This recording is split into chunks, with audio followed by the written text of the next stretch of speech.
Hey everyone, welcome back to the channel. And today we are going to be talking about Peacemaker. So, let's talk.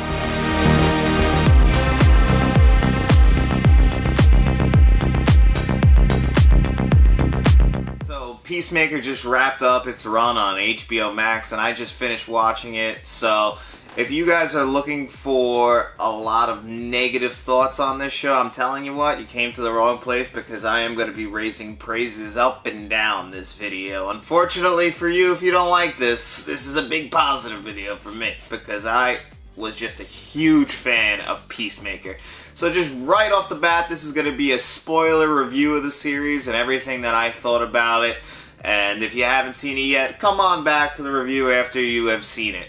So, just right out of the gate, if you don't know, this is a spin-off of the Suicide Squad movie that came out last year that was directed by James Gunn.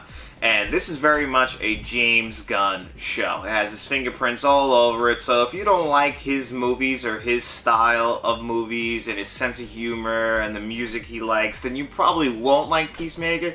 But if you are into dark comedies and needle drops with some classic music that you probably haven't heard of in years, then you are going to love Peacemaker. So I can't recommend Peacemaker enough. So actually the first thing we're going to talk about is that introduction. Now I don't think I'm going out of line here when I say this might be the greatest introduction to a show ever.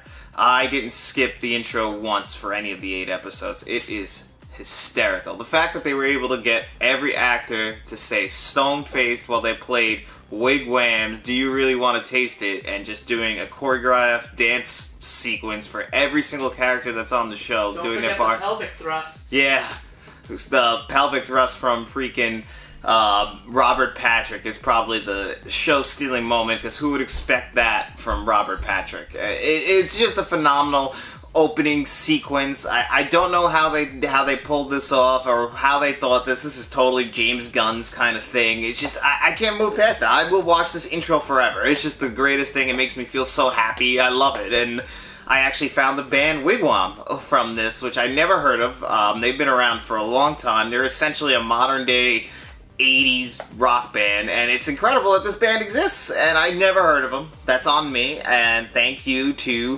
HBO Max's Peacemaker for showing me Wigwam. Right out of the gate, I could have gotten nothing else out of the show but the intro, and I probably would have been happy just because I loved it so much. But there is a show underneath there, and that show is just as good. It is hysterical. You know, it's a very dark comedy. You know, there was points in the show where I was thinking, like, oh, we're gonna get this happy ending, and then somebody just randomly dies, and I'm like, yep, that would make more sense coming from James Gunn. So, it is very much that kind of show, and I loved it. So, if you're not into that, though, this might not be for you. It's, you know, pretty violent, over the top.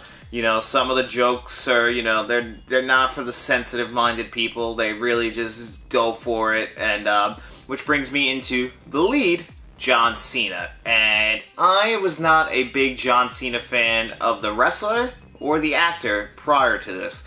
John Cena, I thought, had a good role in the movie Blockers that came out a few years ago. I thought that was, like, right in his lane.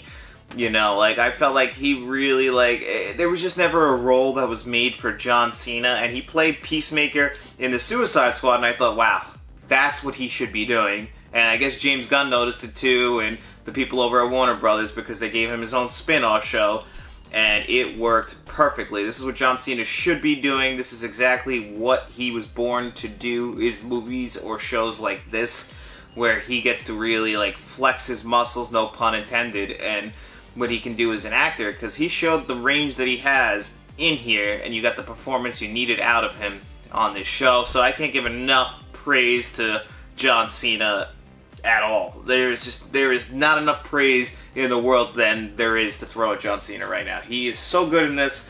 He is so funny. He has some great witty lines. I really enjoyed his relationship with Freddie Strowman's character, Vigilante. I thought that Vigilante, actually, when he first started out, I'm like, this guy's gonna get annoying. He's gonna get under my skin.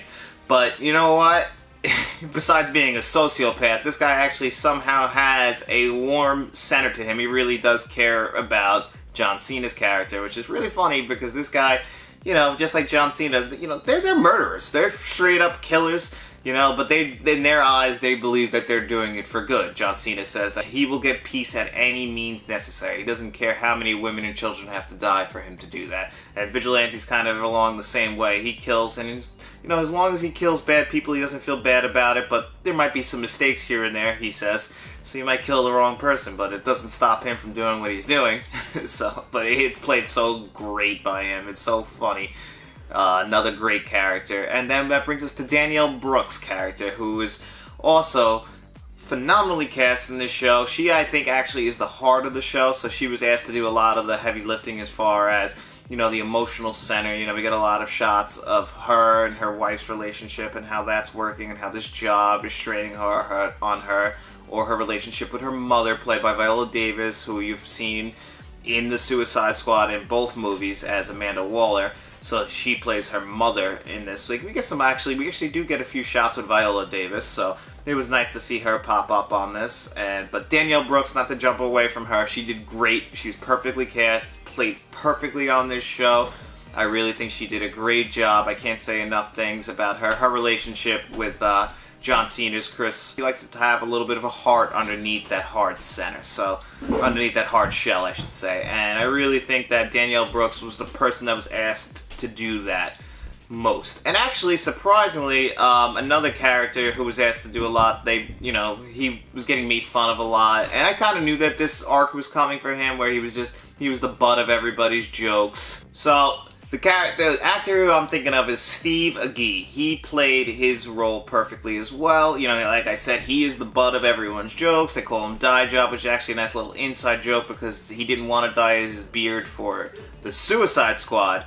And then they actually brought him back to do this, and then they made him dye his beard for this again, and it's a running joke, and John Cena calls him Dye Job and everything like that. So it's a nice little running joke, but another thing, you know, we get a nice little arc for him. Like, yeah, he's like the funny fat guy, but then it turns out, you know, he's lonely, and he doesn't really have people who care about him. He feels like he's underpaid, and, you know, like, again, these characters are fleshed out, and that's one thing you can do with these 8-episode shows. I have said this before, and I will say it again. I think 8 to 10 episodes for any series, especially like a mini-series. Now, I don't know if this is getting a season 2 or not. It might.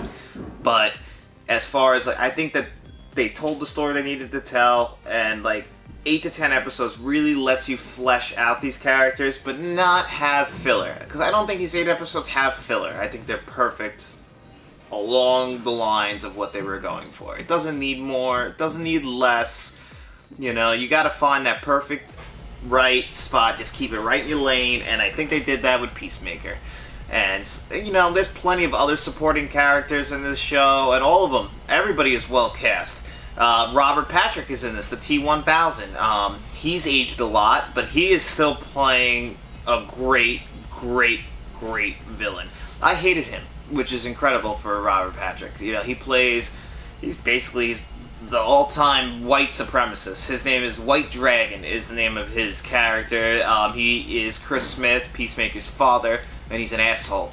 You know, he pretty much is the opposite of Chris Smith, but without him, we wouldn't get the person that we got. So, you know, he's a necessary evil, but he is evil. You wouldn't think that somebody's father would play the villain in this show, and especially Robert Patrick. But it was really nice to see him pop up again. You know, we don't hear from him much anymore, and I'm assuming he's getting older. But it was nice to see him get cast in this, and like I said, doing the pelvic thrust in the introduction was nice to see. Also, where else are you going to find a show where a character has a pet eagle? And one that hugs humans? I'm going to go ahead and assume that was CGI. But either way, awesome. I wouldn't have thought that up. That's just straight out of James Gunn's mind. But it was just so good to see. And another thing, I brought it up when I was talking about the intro, but the 80s soundtrack for this show is so good. I found so many songs. I'm a big fan of 80s hair metal, so it was so funny that John Cena's character is a big fan of 80s hair metal and the bands he's throwing. I'm like, I haven't heard from Y&T since I was about 14. Like, Y&T Summertime Girls came on in the first episode, and I was on cloud 9. For about a week, I was just listening to songs from Peacemaker. It doesn't make any sense. Like, a lot of these songs are from my childhood, and it was pretty mind-blowing to hear some of these songs that I haven't heard in a long time. Yeah, I'm not an 80s child, but I love 80s things, so I grew up from my dad hearing all these music, and it was fun to see them all pop up on this show. And, you know, I got about 20 new songs on my Apple playlist, if you will. So it was nice to see all that pop up as well, and all the episodes are great. I can't say enough good things about the episodes. All 8, I think it has a nice story arc, so you're gonna, there's no episodes worth skipping. I can't say a bad thing about each episode. They're all funny. You know, they all tell a coherent story, a well-written story, beautifully shot show. Also, was real quick, what about the Justice League popping up in the last episode? How cool was that? To get to see Aquaman, and then they finally answered that running joke about him banging fish with Barry Gordon. That was really fun to see. I love that. I don't know how they pulled that off. I mean, I didn't think they would do something like that for an HBO Max show. But it doesn't look like they cut corners. You know, there's a lot of action in here, so really, I don't have a bad thing to say. I would like to give you guys some negatives because I don't want to seem biased. But if there was ever something that was written for me or made for me, a dark comedy involving superheroes, cursing, and over-the-top violence, just with some real dark jokes, yeah, that's for me. And I don't want to say a bad thing about it. And unfortunately, I don't think I can. This is definitely the best DC show I've ever seen. This is one of the best miniseries in general or TV shows that I've ever seen. I ate up every episode. I couldn't wait for them to drop. So honestly, this is going to get a 10 out of 10 score from me. This is a perfect show. I can't say enough. If you haven't seen this, make sure you do. And that is coming from me. And as everyone knows, this is our Friday video, which means we are going to be doing a digital code giveaway. And this week's digital code, tying into John Cena, is going to be the John Cena movie that I said I loved a few years ago, and that is Blockers. So, we are going to ask 2 questions. You only have to answer one of these questions in the comment section below to be entered in the giveaway. So, first question, if you're a wrestling fan, what is your favorite John Cena match? And if you are not a wrestling fan, who is your favorite DC character? So make sure you comment below and then come back and check Monday's video for the winner.